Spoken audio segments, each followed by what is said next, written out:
आवाज महत्त्वाचा आहे. हो हो ओके. सर्वांना जय भीम.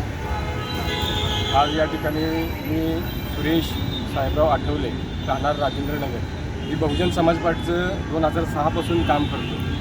मी काम करत असताना वारंवार या जिल्ह्यामध्ये तिकिटाची कशी विक्री केली जाते हे मी जवळून पाहिलेलं आहे.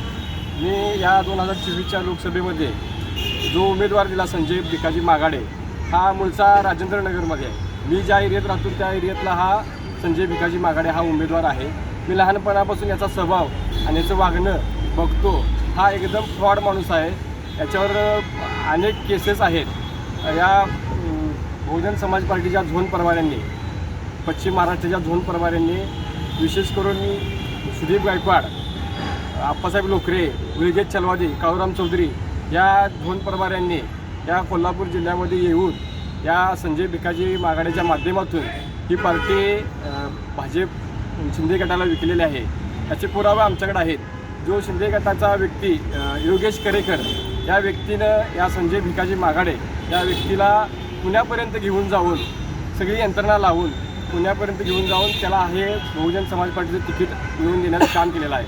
या योगेश करेकरचं BJPच्या गोव्याचे मुख्यमंत्री प्रमोद सावंत यांच्यासोबत घनिष्ठ संबंध आहेत. तसेच कोल्हापूरचे BJPचे जे काही शिंदे गटाचे BJPचे काही मंत्री लोक आहेत यांच्यासोबत यांचे घनिष्ठ बोर्ड आहेत. त्याचे फोटो आमच्याकडे आहेत.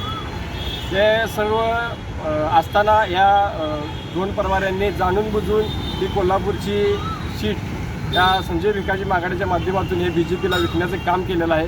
हे आम्ही जवळून पाहिलेलं आहे आणि ह्याचे सगळे पुरावे आमच्याकडे आहेत.